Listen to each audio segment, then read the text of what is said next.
Hey guys, वैसे intro देना मुझे पसंद नहीं है, तो जल्दी वीडियो स्टार्ट करने की कोशिश करूंगा।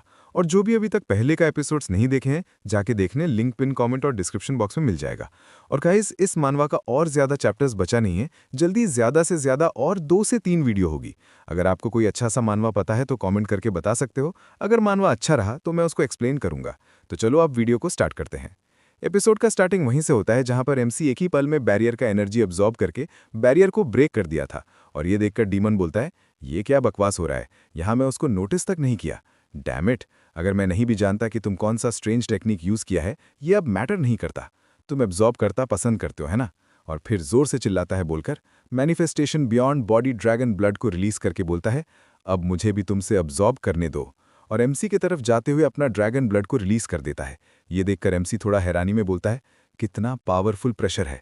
और तभी डीमन एमसी की तरफ हाथ उठाकर बोलता है, कम ऑन, मुझे और भी अब्जॉर्ब करने के लिए देते रहो। चलो देखते हैं मैं क्या तुम्हें ब्रस्ट कर सकता हूं क्या। ये बोलकर ड्रैगन ब्लड एक साथ करके एमसी की तरफ भेज देता है और एमसी भी उसी तरफ अटैक कर देता है। और तभी एमसी अपना हाथ उठाकर कुछ करके धीरे धीरे ड्रैगन ब्लड की पावर अब्जॉर्ब करने लगता है। और ये अभी तक पूरा न समझ के डीमन बोलता है, कैसे? ये फीलिंग थोड़ा ठीक नहीं है। और एमसी बहुत जल्दी अब्जॉर्ब करने लगता है और थोड़ी ही देर में अब्जॉर्ब भी कर लेता है। और ये देखकर डीमन थोड़ी देर तक कुछ नहीं समझ पाया और तभी क्या हुआ रियलाइज करके घबराते हुए बोलता है, ये क्या बकवास है, इवन मेरा ड्रैगन भी अब्जॉर्ब हो गया। ये फेयर नहीं है, ये अनफेयर है। और ये देखकर नेजा एकदम हैरान था। और तभी एमसी मन में बोलने लगता है, ये एनर्जी गैदरिंग प्रिल्यूड देखकर लगता है ये एक्टिवली रिलीज किया जा सकता है। और एक शैतानी लुक करके डीमन की तरफ देखते हुए फिर से मन में बोलता है, ये फन होगा, हे। और एमसी का ये लुक देखकर डीमन घबराते हुए बोलता है, तुम्हारा एक्सप्रेशन कैसा है, तुम क्या करना चाहते हो? और ये सुनकर एमसी बोलता है, कम ऑन, मुझे फेवर करो और एक लिटिल गिनी पिग बन जाओ। मुझे टेस्ट करने दो कितना एनर्जी मैं अब्जॉर्ब कर सकता हूं। और ये बोलकर एमसी डीमन का बॉडी से एनर्जी अब्जॉर्ब करने लगता है। ये देखकर डीमन जाने का कोशिश करता है लेकिन नहीं कर पाता और एमसी और भी जल्दी से एनर्जी अब्जॉर्ब करने लगता है, जिसकी वजह से धीरे धीरे उसका बॉडी एकदम सूख कर जमीन पर गिर जाता है। और तभी एमसी अपना एनर्जी अब्जॉर्ब करना बंद करता है। ये देखकर नेजा हैरान और टेरिफाइड होकर मन में बोलता है, ये पूरा बैटल खत्म हो चुका है, लेकिन इस रूम पे थोड़ा भी डैमेज नहीं हुआ। ये गाय कौन है? मैं पहले इसके बारे में नहीं सुना। और हमें एमसी के सामने सिस्टम पैनल दिखाई जाता है, जहां अभी भी एनर्जी लेवल फुल नहीं हुआ था। ये देखकर एमसी एकदम शॉक्ड होकर बोलता है, हाँ, नो वे, एनिमीज अब डेल्ट हो चुका है, लेकिन मैं अभी भी इनफ एनर्जी को एब्जॉर्ब नहीं किया। ये एब्जॉर्प्शन रेट बहुत ज्यादा है। क्या डाजी सच में इतना पावरफुल है? और फिर मन में बोलता है, मैं अब क्या करूं? सिस्टम भी हिंट नहीं दिया कि नेजा का पोटेंशियल इंक्रीज हुआ है या नहीं। लगता है ये इम्पैक्ट स्ट्रॉन्ग इनफ नहीं था। और बोलने लगता है, लेकिन ये गाय अब एक ह्यूमन बन चुका है, मैं अब एनर्जी कहाँ फाइंड करूं? और तभी नेजा की तरफ देखकर बोलता है, 1 मिनट रुक जाओ, यहाँ पे भी थोड़ा है। ये देखकर नेजा एकदम से घबरा के बोलता है, तुम क्या सोचते हो कि मैं क्या कर रहा था? पहले मैं सिर्फ एनिमी कंफ्यूज करने के लिए तुम्हारा साथ वैसे एक्ट कर रहा था। ये एक मिसअंडरस्टैंडिंग है, सच में एक मिसअंडरस्टैंडिंग है। और तभी एमसी नेजा के पास जाके बोलता है, नर्वस मत होना, मैं सिर्फ थोड़ा ही एनर्जी ले रहा हूं। कम ऑन बोलकर नेजा से भी एनर्जी को एब्जॉर्ब करने लगता है। ये देखकर नेजा गुस्से में बोलता है, डैम इट, मैं उस हेविली इंजर्ड गाइस के जैसा वीक नहीं हूं, भूल मत जाओ, मैं अभी निर्वाणा रेल्म का इन्फिनिट एनर्जी स्टेट में हूं। और ये लो बोलकर बहुत सारे पावर रिलीज करके बोलता है, क्या तुम समझे इन्फिनिट एनर्जी का मतलब क्या है? ये इम्पॉसिबल है तुम्हारे लिए। ये नेजा बोल ही रहा था, तभी उसको कुछ होता है और कीप अप नहीं कर पाता और एमसी नेजा से एनर्जी एब्जॉर्ब कर लेता है।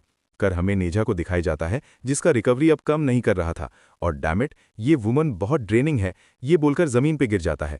ये देखकर एमसी पैनिक करके नेजा का पास जाता है और बोलता है, हे, तुम मरने का हिम्मत मत करना, मैं ऑलरेडी मेरा सारा स्ट्रेंथ को लगा चुका हूं, तुम मिशन का टारगेट हो। और तभी सिस्टम से बीप करके मैसेज आता है कि एनर्जी फुल्ली चार्ज हो चुका है। ये देखकर एमसी बोलता है, वाओ, ये अब इनफ है। और मन में एक कंटिन्यूअस सर्ज ऑफ पावर तुम्हारे अंदर बह रहा है। ये बोलकर एक मैनली पोस्चर लेकर बहुत ज्यादा पावर रिलीज करके सिस्टम की तरफ देखता है, जहां पर एमसी को कांग्रेचुलेशंस जनाया गया था डाजी का स्पेल कास्टिंग स्टेट में एंटर करने के लिए। और हमें उसके बारे में बताया भी जाता है, डाजी द फॉक्स सेंट, वो ओनली सोल बेस्ड मेज है हेवनली पैलेस में। इस पर्सन का अटैक डिफेंस को इग्नोर करके सोल पर अटैक कर सकता है। ये देखकर एमसी हैरान था और फिर से सिस्टम बताने लगता है, इस पर्सन के पास माइंड और मेमोरी को भी मैनिपुलेट करने की पावर है। ये देखकर एमसी एकदम हैरान होकर मन में सोचने लगता है, मेमोरी को मैनिपुलेट करना, इंसेप्शन के जैसा ये एक बहुत पावरफुल एबिलिटी है। अगर ऐसा है तो मुझे अभी शो अप करने का जरूरत नहीं है, मैं डिवाइन पावर के साथ उसका मेमोरी मैनिपुलेट करके उसका पोटेंशियल को एनहांस कर सकता हूं। और ये सब सोचकर बोलता है, हाँ, ये ठीक है, ये थ्योरी प्लॉजिबल है, तो चलो एक बार ट्राई करते हैं। और तभी एमसी अपना माइंड मैनिपुलेशन एबिलिटी को यूज करने नेझा का माइंड के अंदर चला जाता है और वहां का नज़ारा देखकर हैरान होकर बोलता है, तो ये है नेझा का माइंड। और तभी एमसी को कुछ नजर आता है और हमें एक डिस्गस्टिंग सा दिखने वाला क्रीचर दिखाई देता है। ये देखकर एमसी बोलता है, हाँ ये क्या है, इसे देखने में बहुत ईविल लगता है, क्या ये नेझा का इनर मैलिस हो सकता है? तो चलो अंदर जाके थोड़ा देखते हैं। और उसका पास जाके गौर से देखकर उसके पास हाथ लेकर बोलता है, कितना इंटेंस हॉस्टिलिटी है। और तभी वहां से बहुत ज्यादा एनर्जी निकलने लगता है और उस एनर्जी के वजह से एमसी को भी अपना चेहरा ढकना पड़ता है। और तभी हमें एक लाइट दिखाई जाता है और एमसी कहीं पे पहुंच जाता है और हमें एमसी का सामने से किसी लड़की को जाते हुए दिखाई जाता है। और उसको गौर से देखकर एमसी बोलता है, वाओ कितना यंग ब्यूटीफुल गर्ल है। गाइस, आपके लिए मैं बता दूं, ये नेज़ा का पास में क्या हुआ था ये दिखाया जा रहा है। और तभी वो लड़की नेज़ा को बोलता है, मुझे माफ करना सिटी लॉर्ड, लेकिन मैं मना करता हूं। ये सुनकर नेज़ा बोलता है, हाँ क्या मैं ठीक सुना? तुम शायद मेरा पावर के बारे में सुना होगा, है ना? क्या तुम्हें पता है कितने सारे लोग इसका सपना देखने का कभी हिम्मत नहीं करता? और एमसी ये सब देखते हुए कंफ्यूज होकर बोलता है, क्या वो लोग मुझे देख नहीं सकता? मैं शायद नेज़ा के मेमोरी के अंदर हूं, ये बहुत रियल फील हो रहा है। और तभी वो लड़की फिर से बोलने लगता है, मैं जानता हूं कि आप हेवन से आए हुए एक सेलेस्टियल बीइंग है, लेकिन मेरे मदर ने यंग एज से ही किसी का फायदा उठाने में मुझे मना किया है। ये सुनकर नेज़ा थोड़ा कंफ्यूज होकर बोलता है, क्या एडवांटेज लेना? ये कहां से आ गया? मैं तो सिर्फ तुम्हें मेरा डिसाइपल की तरह लेना चाहता हूं। ये सुनकर वो लड़की फिर भी मना करने लगता है। ये सुनकर नेज़ा बोलता है, मैंने सुना है कि तुम्हारा मदर बहुत गुड हार्टेड पर्सन है। सिटी लॉर्ड होने के नाते मैं तुम्हारा चॉइस को रिस्पेक्ट करता हूं, लेकिन ये एक रेयर टैलेंट का बहुत वेस्ट होगा। इसके बारे में कैसा है? मैं तुम्हें कल्टीवेशन टीच करूंगा और तुम मेरे यहाँ सर्वेंट की तरह काम कर सकते हो। इस तरह से ये एडवांटेज लेने जैसा फील नहीं होगा। इसके बारे में तुम क्या सोचते हो? चिंता मत करो, ये सिर्फ एक सिंपल सर्विस है। मैं तुम्हें फोर्स नहीं करूंगा, तुम अपना खुद का डिसीजन बना सकते हो। जब तुम अपना मन बना लो, सिटी मास्टर रेजिडेंस में आके मुझे ढूंढना। ये सब देखकर एमसी हैरान होकर बोलता है, नेज़ा इस टाइम पे थोड़ा अच्छा है, ये अलग है पहले से। और तभी बताया जाता है, ओरिजिनल होस्ट की मेमोरीज अब ब्लर हो रहा है। मैं अब नेक्स्ट मेमोरी नोड पर मूव करने वाला हूं। ये देखकर एमसी बोलता है, देखकर लगता है दाजी का एबिलिटी सिर्फ टारगेट का मेमोरीज का डीपली इनग्रेन्ड फ्रैगमेंट्स ही देख सकता है। अब सीन चेंज होता है और हमें लॉर्ड का मेंशन दिखाई जाता है और हमें कुछ बंदे को दिखाई जाता है जो कि उस लड़के को लेकर बहुत सारे बातें कर रहा है और बुरे बातें भी कर रहा था।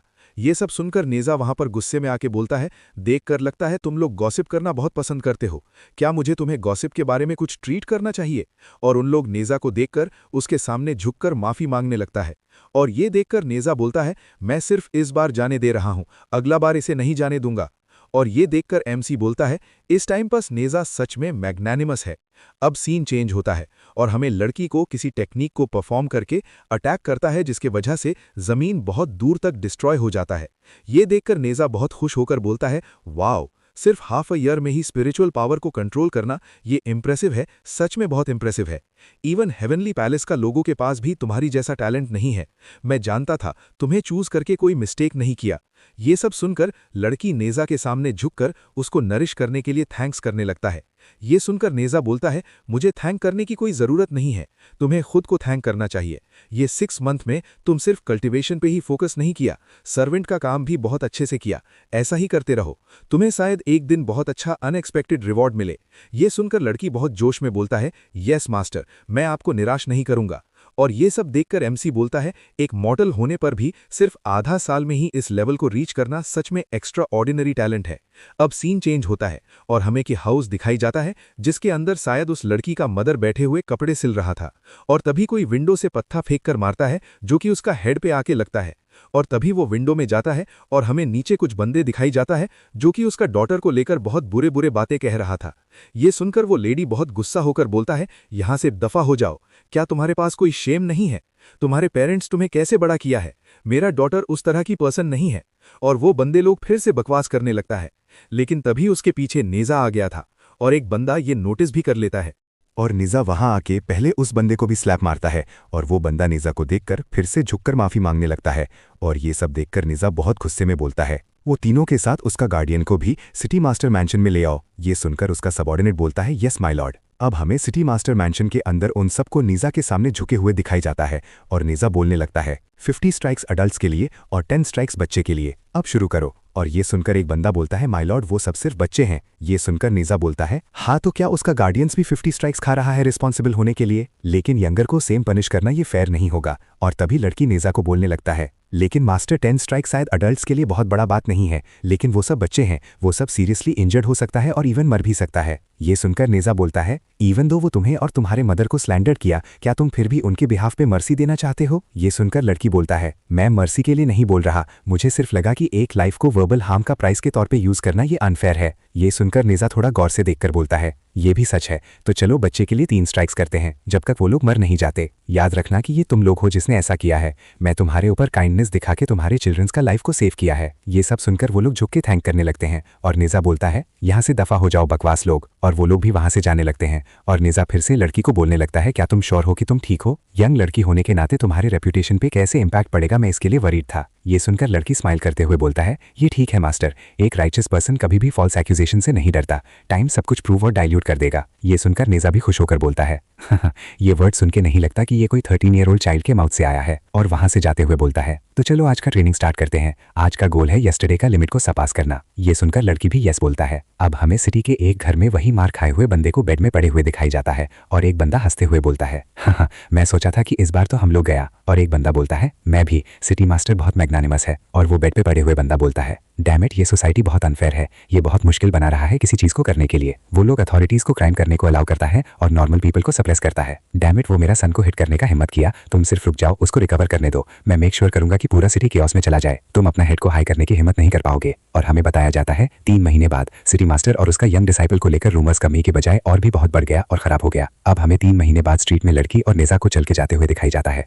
और नेजा जाते हुए आसपास के लोगों को देखकर बोलने लगता है जो भी ये लोग कुछ बोल नहीं रहा है, लेकिन उन लोगों का स्मर्किंग एक्सप्रेशन बहुत अनोइंग है। और लड़की को बोलता है क्या तुम श्योर हो कि तुम ठीक हो? ये सुनकर लड़की एक स्माइल करके बोलता है मैं सच में ठीक हूँ मास्टर, सिर्फ उन लोगों को इग्नोर करो, दूसरा कैसे सोचते हैं हम उसको कंट्रोल नहीं कर सकते। ये सुनकर नेजा बोलता है वेल अगर तुम उन लोगों को इग्नोर कर सकते हो। और तभी अलग कुछ बोलने लगता है जितना मैं वरी करता हूँ उतना ही लगता है कि मास्टर होने के नाते मैं मेरा यंग डिसाइपल के लिए उतना मैग्नानिमस नहीं हूँ। और हमें बताया जा रहा होता है वो लड़की जो केयर फ्री और ऑप्टिमिस्टिक स्माइल दिखाया था उस टाइम पर वो नेजा को रियश्योर कर दिया था, लेकिन वो एक चीज को ओवरलुक किया, फर्क नहीं पड़ता वो कितना ऑप्टिमिस्टिक है, फिर भी वो सिर्फ एक 13 ईयर ओल्ड यंग गर्ल है। और हमें लड़की को किसी नदी में मरे पड़े हुए दिखाया जाता है और हमें फिर से बताया जाने लगता है 6 महीने बाद एक दिन जब वो उसको फिर से ढूंढा वो already cold and turbulent river पे था, वहां पे उसका इंपेंडिंग डेथ का स्लाइटेस्ट साइन भी नहीं था, वो उसके मास्टर के लिए किसी और के द्वारा सिर्फ एक लेटर छोड़ गया था। और हमें लेटर में दिखाया जाता है मास्टर मेरे पास कुछ पर्सनल मैटर है जो कि मुझे खुद ही टेक केयर करना पड़ेगा कुछ पल के लिए, तो प्लीज मुझे लेकर वरी मत करना। और हमें फिर से बताया जा रहा होता है वो सिली गर्ल बंतक भी यही वरी कर रहा था कि उसका मास्टर उसके डेथ को लेकर बहुत सैडन हो जाएगा, वो कंसर्न था कि नॉर्मल पीपल उसके लिए सफर करेगा। और ये सब देखकर नेजा बहुत गुस्से में था और बहुत गुस्सा होकर ऑरा रिलीज करने लगता है और वहां से बहुत ज्यादा पावर निकलने लगता है। और तभी नेजा बहुत गुस्से की वजह से अपना कंट्रोल खोने लगता है और बोलने लगता है ओ नो, ये किलिंग इंटेंट मेरा अंदर बहुत जल्दी फैल रहा है, मैं कंट्रोल को खो रहा हूं। जो निर्वाणा टेक्निक जो मैं कल्टीवेट कर रहा हूं, अगर मैं किलिंग इंटेंट को एम्ब्रेस किया तो मैं पाथ ऑफ डार्कनेस पे चला जाऊंगा। नहीं, अगर ये हुआ तो सब लोग मारा जाएगा, मुझे इसको सप्रेस करना पड़ेगा। और जोर से heavenly king secret technique summoning soul from the underworld the great sealing technique को अनलीश करता है और बहुत सारे अजीब हैंड्स आके नेजा को घेर कर गोल होकर एक साथ होकर वही डिस्गस्टिंग सा क्रीचर बन जाता है। और उसके बाद नेजा वहीं पर जमीन पे गिर जाता है और एमसी ये देखकर बोलने लगता है तो नेजा एक सीक्रेट टेक्निक को यूज किया उस मेमोरी को सील करने के लिए। बाद में इस पर्सन का ill intention towards the people in the city were just remnants of that exposed memory. अगर बोलूं तो नेजा ठीक ठाक ही किया, अगर ये मैं होता मैं शायद इसको बेयर नहीं कर पाता। अगर बोलूं तो अब सिर्फ मुझे एक सिंगल पंच में इस नेगेटिव मेमोरी का रेमनेंट को शैटर करना पड़ेगा, इससे नेजा को फ्यूचर ट्रबल को एलिमिनेट करने को हेल्प मिलेगा। लेकिन क्या ये सच में ठीक है किसी और का मेमोरी को इरेज करना? और तभी अटैक करने के लिए जाते हुए बोलता है डैम इट, मैं इतना किसी सोच रहा हूं, बेनिफिट पहले आता है और उसको इंप्रूव करना सबसे इंपॉर्टेंट है।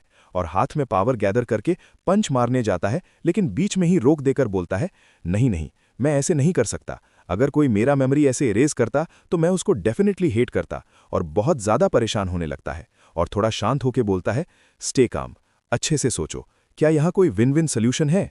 और तभी उसको कुछ क्लिक होता है और बोलने लगता है सिस्टम की दौरा मैं ऑलरेडी जानता हूं कि नेजा फ्यूचर में बहुत बड़ा कलामिटी लाएगा, लेकिन अंत तक बुद्धा के द्वारा बचा लिया जाएगा। वैसे नेझा पास्ट में बहुत ज़्यादा ट्रबल कॉज किया था, लेकिन फिर भी पावरफुल बुद्धा के द्वारा बचाया गया था। ये शायद अब और भी ईजी होगा माइटी बुद्धा के लिए। जो भी, मैं उसको पर्सनली नहीं जानता, लेकिन मेरा पास एक अच्छा वे है उसको कॉन्ट्रैक्ट करने का।